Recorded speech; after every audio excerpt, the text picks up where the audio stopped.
რომ გადავიდეთ საერთაშორისო თემაზე, როდესაც იგეგმება მნიშვნელოვანი სხდომა ხალხ, სადაც უნდა იმსჯელოს საქართველოს თაობაზე, დღეს, როდესაც ესე რაღაცა დემონსტრაციულად ხდება მასობრივი დაავება ადამიანების, ეს არის გზავნილი მათ შორის ევროპის, რომ მათ სურთ, რომ რეალურად ჩაიხსნას ყველა თანამშრომლობის ფორმატები ევროპული მხრიდან და იზოლაცია ქვეყნის კიდევ უფრო, ასე ვთქვათ, გაღრმავდეს. სალომე, მეტი რომ თქვათ, გერმანიის მხრიდან ელჩის კონსულტაციებისთვის გაწევაზე ეს არის, ასე ვთქვათ, საქართველოსთან დიპლომატიური ურთიერთობის დონის დაწევა. შეიძლება ეს ასე განვიხილოთ და რა შედეგები შეიძლება ასეთ რამეს უფრო გრძელვადიანად მოსდევდეს ჩვენი ქვეყნისთვის? ხო, ნუ ესეც არის გამიზნული პოლიტიკის შედეგი, იცი რა, ჩვენ ძალიან მნიშვნელოვანია, რომ რაღაცაზე, ასე ვთქვათ, შევთანხმდეთ და შევთანხმდებთ იმაზე პირველ რიგში, რომ ამ ხელისუფლებას არ აქვს დამოუკიდებელი პოლიტიკური ნება, რომ ეს ხელისუფლება მოქმედებს ერთადერთი გზით და ეს გზა არის დღეს რუსეთის გზა. რუსეთის ამოცანა ეს არის, რომ საქართველო მოაქციოს სრულ საერთაშორისო იზოლაციაში,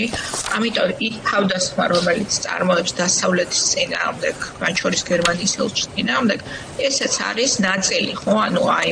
ასე ვთქვათ, სამოქმედო რაღაც ნაბიჯების თუ გეგმის, რომელიც აქვთ მიღებული რუსეთისგან. გამიზნული კამპანიის შედეგად მივიდა ვითარება იქამდე, რომ დღეს ერთ-ერთი ყველაზე მნიშვნელოვანი ჩვენთვის პარტნიორი, ასე ვთქვათ, ქვეყანა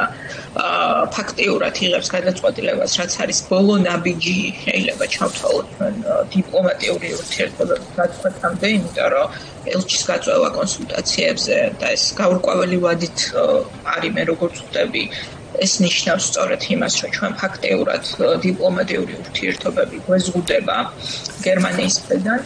ის რომ ეს ნაბიჯი გადაიდგა დღეს ხვალინდელი სხდომის წინ არის ძალიან ნათელი გზავნილი, რომ ხვალ იქნება უმძიმესი ქართული ქვეყნებისთვის ევროსაბჭოს ფარგლებში, იმიტომ რომ